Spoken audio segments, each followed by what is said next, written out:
Diary of Fate. Fate plays no favorites. It could happen to you.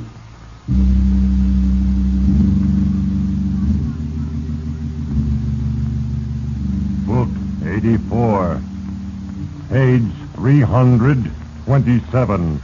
In the Diary of Fate.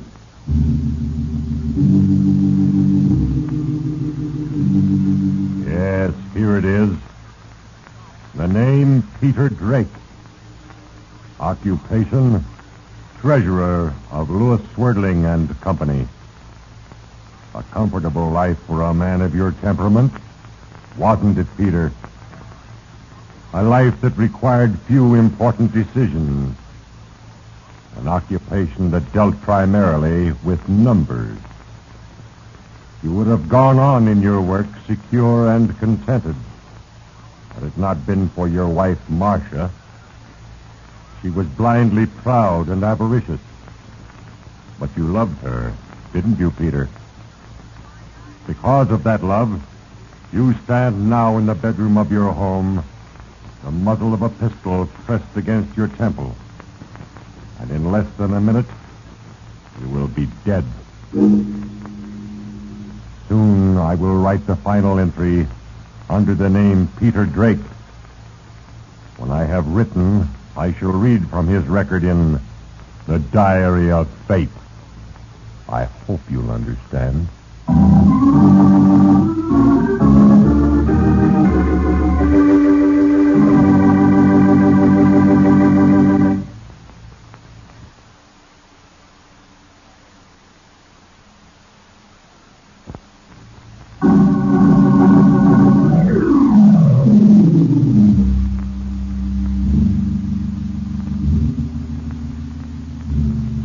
Yes, Peter Drake. It was your unreasoning love for your wife that forced you from the security of your world of numbers. And it was the impelling power of her greedy ambition that drove you to a grim decision. The most important decision of your life. But the ultimate outcome was determined by a little thing. So commonplace and innocent that you failed to notice it that night when you stealthily stepped into your cousin's room. Hello, Arthur. Peter, what are you doing sneaking in here at this hour? Why, you're drunk. You're working late, Arthur. Are you worried? Well, yes, I am. I don't know what to do. I do. I know the answer, Arthur. And this is your last chance. I'll tell you if you'll make me a partner. So that's why you came here. No, get out of here. Go on, get out. Oh, no. Not yet, Arthur. What are you doing? Drop that gun. Since when do you keep your gun on your desk? Afraid of burglars, Arthur? Now, Peter, please.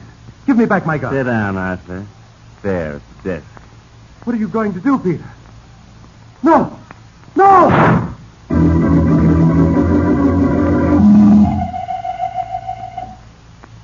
As you fired that shot, Peter Drake, a plan was put in motion. And the end for you was certain.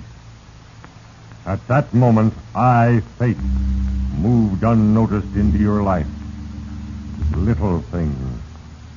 A moment's hesitation. A sudden rainstorm. A lost wallet. These are the tools with which I work. Let us turn back to the point where it all began. The country club dance. Marcia had planned on the occasion for weeks. Regarded it as an important social opportunity. And yet, it was only half over, and you were on your way home. I can't understand you, Marcia. You talk about nothing but that dance for a month, and then for no apparent reason, you want to leave in the middle of it. No apparent reason. Are you blind? What was the matter? I'll tell you. Very simple language. I've never been so completely humiliated in my life. Thurman and Arthur Swerdling and their fat wives at a table with the governor. And we seated at the other end of the hall with that obnoxious Mr. Ross. Oh, Ross isn't a bad sort, Marcia. a fool and a nobody. And so are the rest of the people at Arthur's. Complete nobodies. Your Cousin Thurman's wife made certain of that. Harriet, don't be upset. She's jealous of me. She made sure I wasn't on the awards committee, nor the receiving line, nor anything else that might have put me in the public eye. Marcia, darling, we've been over this same thing 1,000 And I'm fed up with it. Sick and tired of being pushed around by the mighty Swerdling. We've got to be patient, Marcia. Uncle Lewis left the business to Thurman and Arthur, not to me. And the poor nephew became treasurer. Remained treasurer for 6 years. You're brilliant, Peter. You're too smart to stay treasurer. You have more brains than the two of them. You should be a partner. Please, Marcia. Then let them try to snub and slight and look down their noses. Do something about it. Demand it. You've got to, Peter. You've got to become a partner.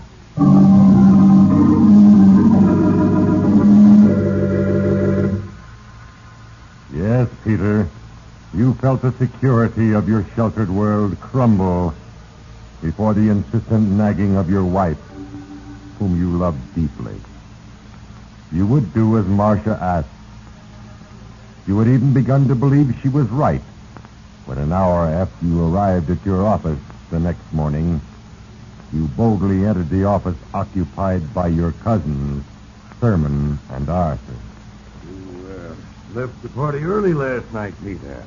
Anything wrong? No, I had a headache, that's all. Well, too bad. Nice party. Well, Peter, what do you want to see me about? Chester account? No, Thurman, that's been taken care of. I want to talk about my position here. I'm not satisfied, Thurman. Well, what do you mean, Peter? Just this. I want to be taken in on equal footing. I want to be up there with you and Arthur. What are you talking about? I'll handle this now, Arthur. Now, look, Peter. As a treasurer, you're tops. Keeping books, watching expenses, that sort of thing. That's what you're best suited for. As far as making the big deals, handling our delicate foreign commitments, well, you're still a good treasurer. Look here, Thurman. I've made big money for this company for years. I handled our war contracts. I established our overseas trade. Yes, you've always done your job well, Peter. No question about that. But no one man is indispensable. Now, don't forget that. And don't force my hand, Peter. You mean you'd fire me? Now, let's be sensible about this. Right now, there's nothing open. Arthur and I can handle the whole show. If we need you, we want you. Exactly where you are. I think we understand each other. Now, is there anything else? No, Thurman. Nothing else. Very well. Then let's forget it.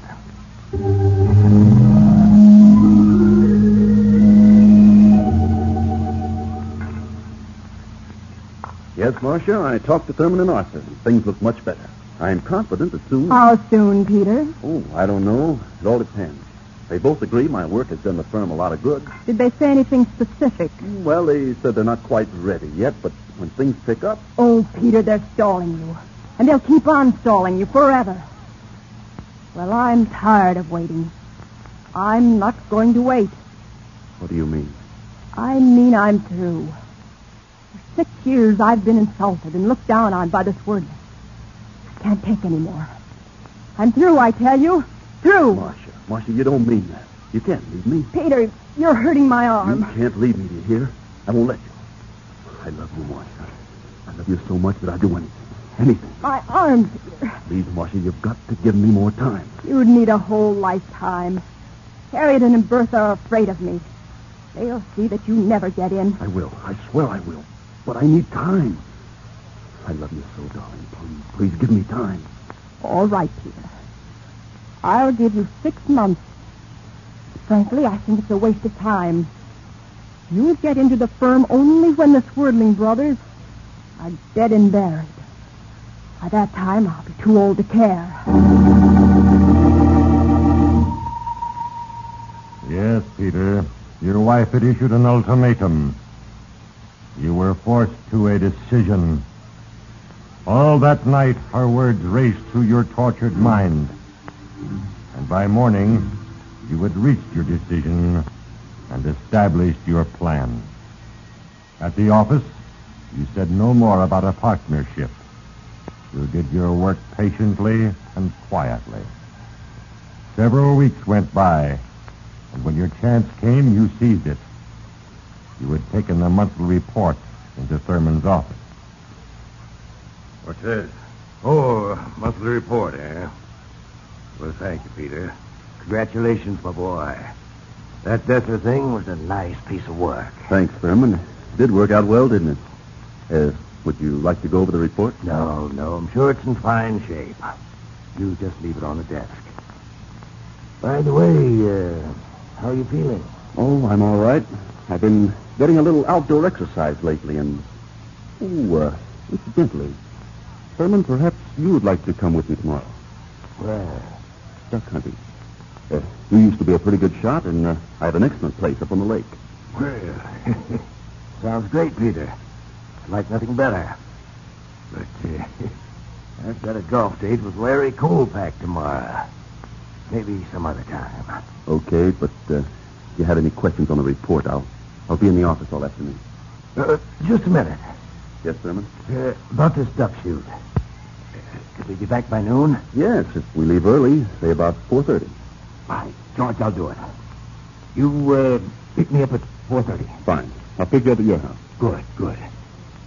Better sharpen your sights, boy. You're going to have to go some to beat me. I'll be gunning with a vengeance. Don't worry, Thurman. So will I.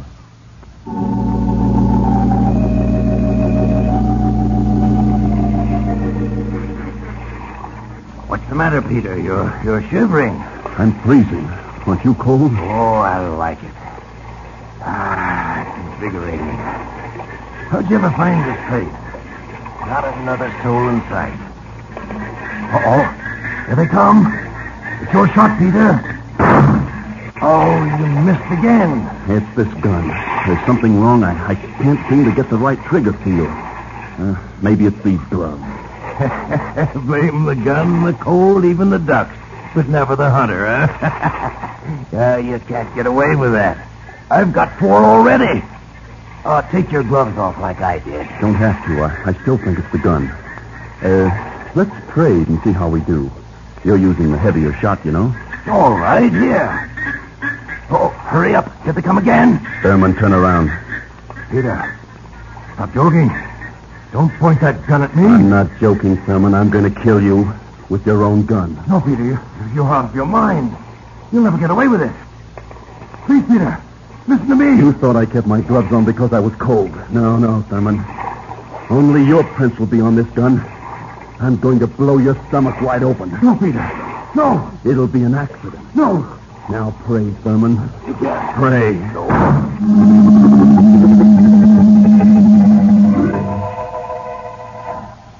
Yes, Peter Drake.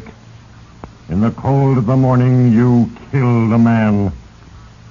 Goaded on by the whiplash tongue of the woman you loved, you committed murder.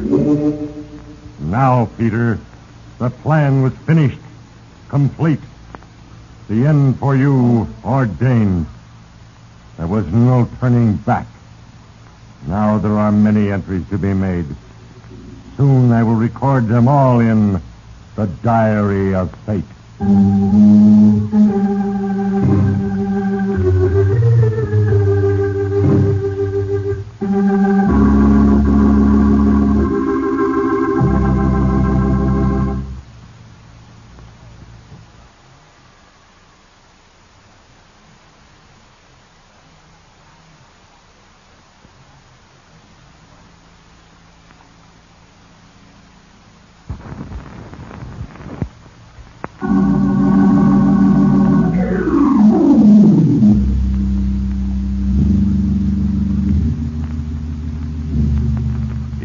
Peter Drake.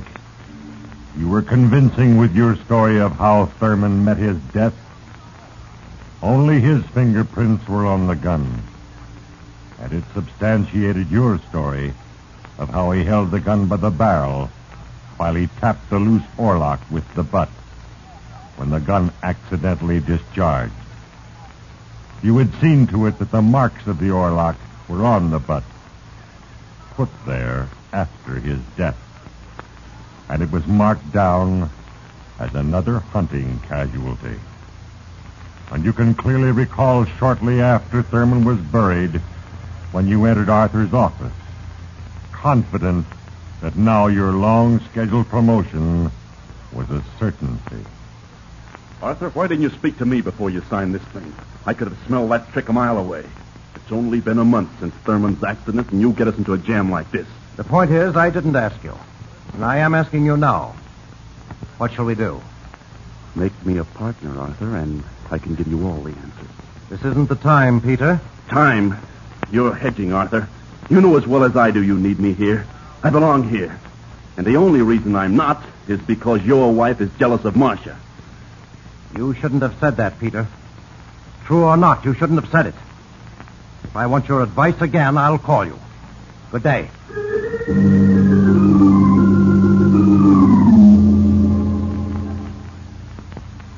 But if it's really that serious, Arthur has to give in, Peter. He's cornered. Not quite. He still thinks he can find the answer alone. And if he's not a complete fool, he can. Can't you do something to prevent that? To get him in deeper? Juggle the books, you mean? Not a chance. You've got to do something. We'll never get another opportunity like this. When Thurman died, we got our big break.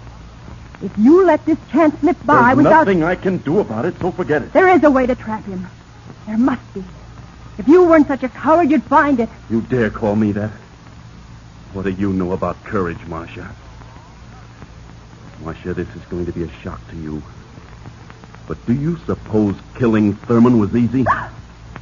Peter. Yes, Marcia, I murdered him. Shot him in the belly with his own gun. Now will you shut up and leave me alone? You. Everyone said it was an accident. And all this time... Peter, you've gone this far. You can't stop now. You've got to go ahead. No, Marcia. No, please. This is our chance.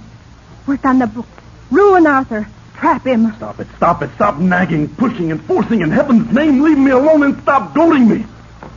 I can't stand anymore. I can't stand anymore, I tell you. Where are you going? Out.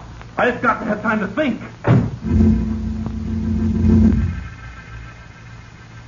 As you left, your mind was a turmoil of frustration. You were afraid to go on, and more afraid not to. Then, in a frantic effort to escape your thoughts, you went into a bar. The alcohol was warm inside you, and the churning in your brain quieted and finally stopped. Then you left and went straight to Arthur's house. A light burned in the library. You watched through the French doors as Arthur sealed an envelope, laid it on the mantel. Stealthily, you opened the doors and stepped into the room. Hello, Arthur. Peter, what are you doing sneaking in here at this hour?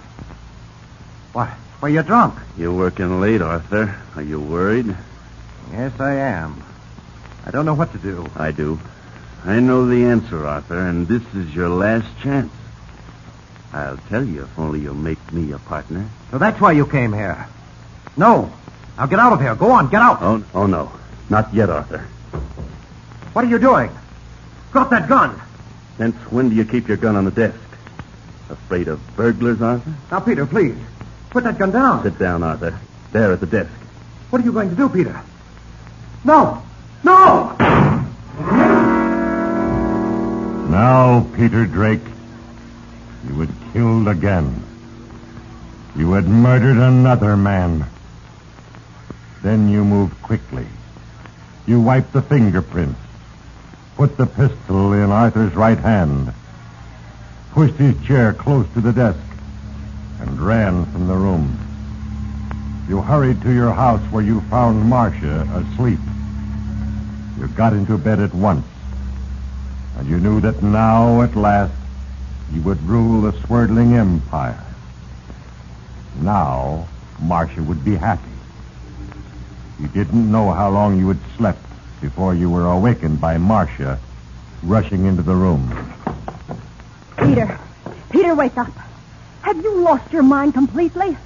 How much do you think you can get away with? Well, what's the matter? Here. It's all over the morning paper. Listen to this. Arthur Swerdling, dead. President of the Lewis Swerdling Company, was found shot to death in the library of his home late last night. Did you do it, Peter? Yes. Yes, I did it. Are you sure nobody saw you? No one saw me. It all happened so fast. What about this? Although there was every indication Swerdling killed himself, police were silent about a single clue. Which indicates that someone else may have done A the clue? Oh, no, Marcia. What could it be? Peter, listen to me. You've got to get to the office quick. Make believe that nothing has happened. You didn't see the morning paper. A clue. If only I could remember. Get hold of yourself, Peter. You've got to hurry. Yes. I'm so shaky. I'll call a cab while you dress. Hurry.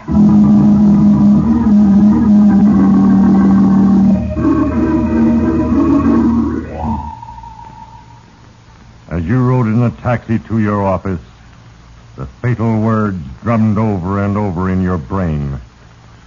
The police were silent about a single clue.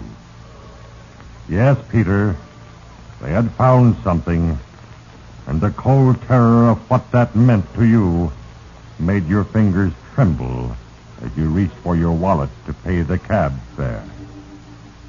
Then, for an instant, your heart stopped beating. Your wallet was missing. Frantically, you searched through all your pockets, but it was gone. The awful fact descended over you like a shroud. You ran inside and called Martha. Had her look for it at home.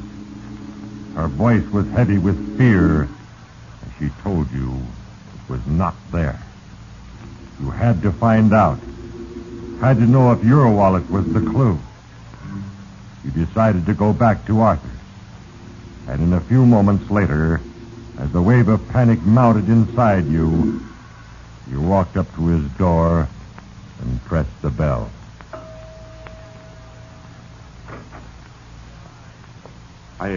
I'm Peter Drake. I'd like to see Bertha, Mrs. Swerdling. Were you a friend of Mrs. Swerdling's? Yes, a cousin. I'm the treasurer of his firm. Mrs. Swerdling's pretty broken up. She said she didn't want to see anybody. Oh, I understand, of course, yes. May I ask who you are? Lieutenant Fitzsimmons, Police Department. Oh, I read in the paper that you men had found some sort of clue. Do you mind telling me what you found? I really couldn't say, Mr. Drake.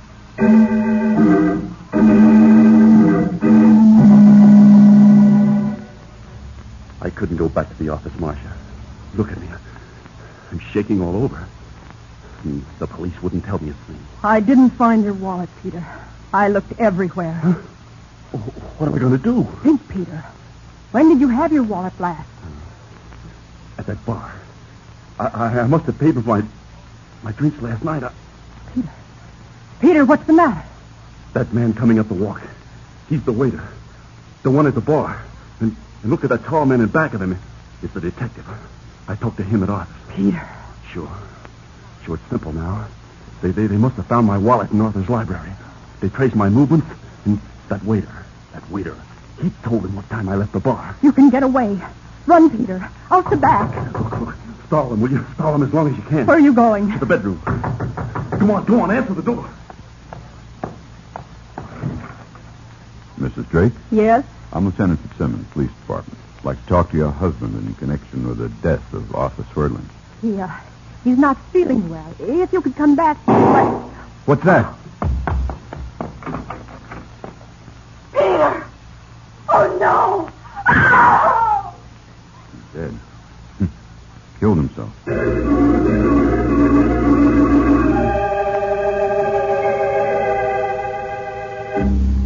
Yes, Peter Drake is dead by his own hand, and justice has been served. Although the man is dead, I, Fate, have still another entry to make in his record. And lest any mortal fail to understand my writing beyond this finality, I will add the reason. In a few moments, I will write again. And when I have written, I will read from the Diary of Fate.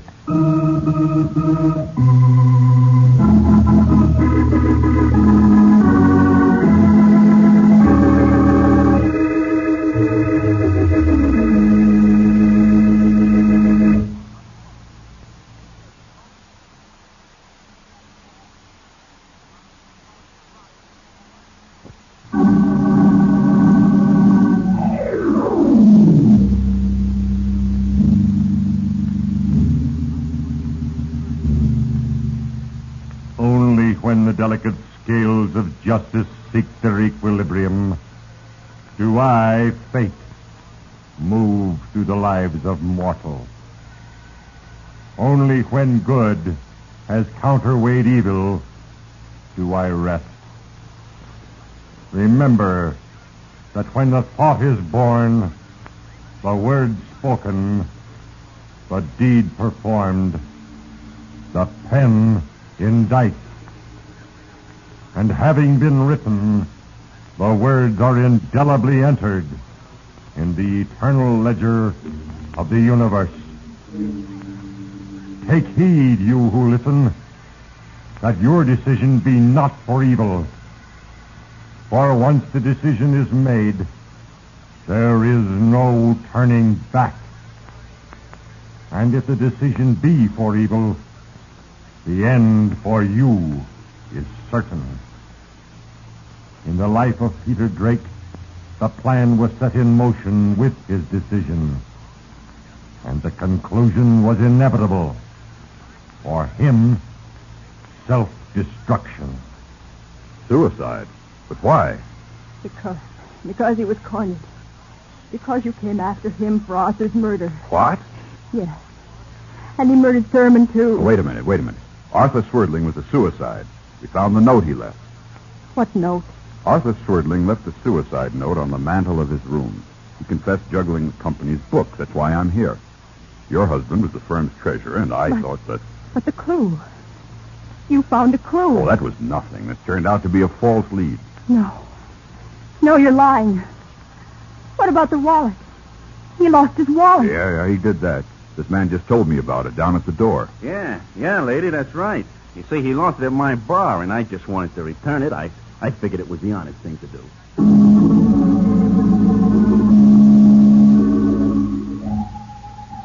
Now it is time to close the book.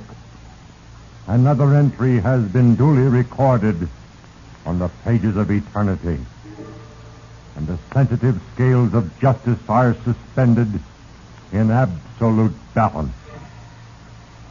In the case of Peter Drake, as in the cases of all mortals, I, fate, am but the instrument of a plan. And the little things that happen every day, the trivia of life, are the tools with which I work. It was a little thing, the innocent loss of a wallet, which, magnified 1,000-fold by Peter's complex of guilt, proved his undoing. Ponder well the moral, and remember, you who listen, that there is a page for you in The Diary of Fate.